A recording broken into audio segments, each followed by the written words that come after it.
ආයුබෝවන් මගේ YouTube channel එකට සාදරයෙන් පිළිගන්නවා. ඔන්න අදත් වෙනද වගේ මම ඔයාලා ගෙදරට අරගෙන ආවා රසවත් ගුණදායී කෑමක් හදාගන්න විදිය. ඒ තමයි මේ කිරියනුග වලින් සම්බෝලයක් හදාගන්න විදිහ. කිරියනුග කියන්නේ ගොඩාක් රෝග රසකටම හොඳ කෑමක්. දියවැඩියාවට ඒ වගේම කිරි දෙන අම්මාවරුන්ට ඒ වගේම ශරීරයේ විෂ නැසන මලබද්ධය ඇති අයටත් ඉතාම ගුණදායී. ඒ වගේම මම මේ කිව්ව රෝග වලට අමතරව ගොඩාක් රෝග රසකටම මේ පලා වර්ගයේ ආහාරයට ගත්තාම ගොඩාක් හොඳයි. ඉතින් සමහර අය ගොඩාක් මේ තිත්ත නිසා කෑමට අකමැති.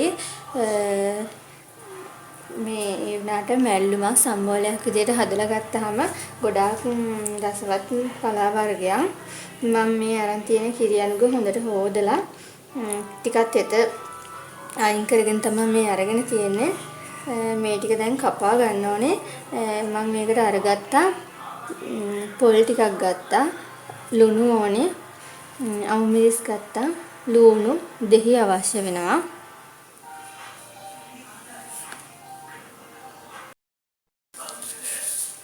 දැන් මම මුලින්ම කරගන්න යන්නේ මේ කොළ ටික කපා ගන්න ඕනේ.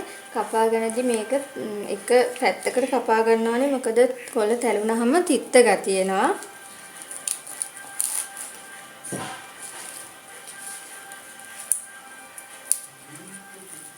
මේ විදිහට හීනයට කපා ගන්න ඕනේ.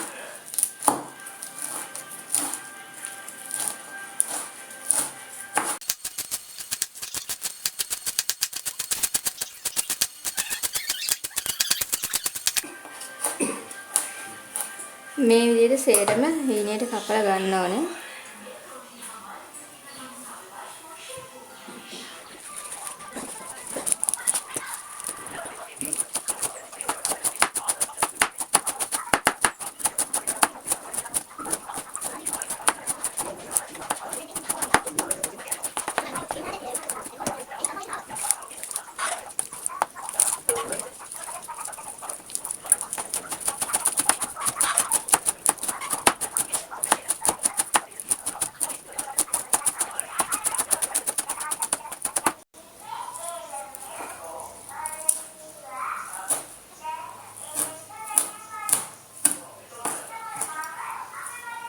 මේ විදිහට මම දැන් ඔක්කොම සේරම කපා ගත්තා.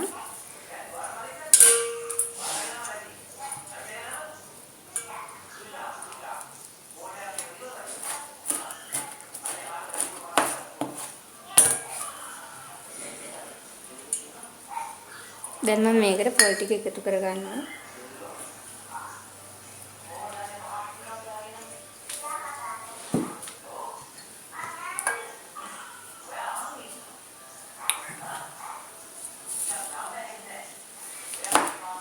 මිස් කරලත් මෙහෙම පොඩිවට කපා ගන්නවා.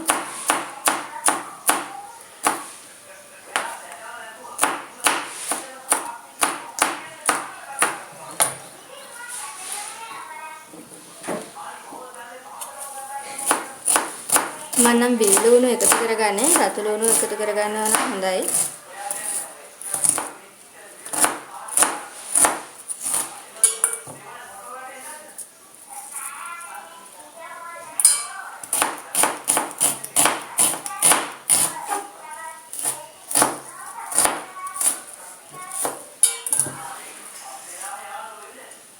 දැන් රස අනුව ලුණු එකතු කරගන්නවා. දෙහිත් එකතු කරගන්නවා.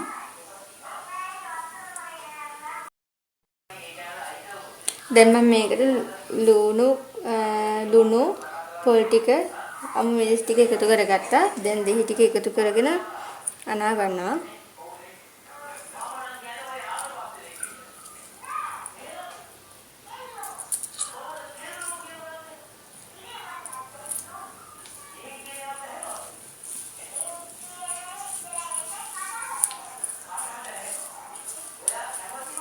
කොළ ටික පොඩි කරගන්න නැතුව අනා ගන්න ඕනේ, නැත්නම් තිත්ත ගතිය එනවා.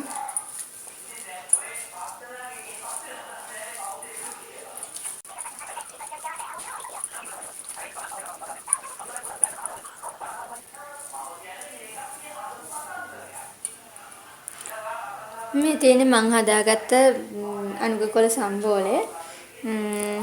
ඔයාලත් හදලා රස බලන්න.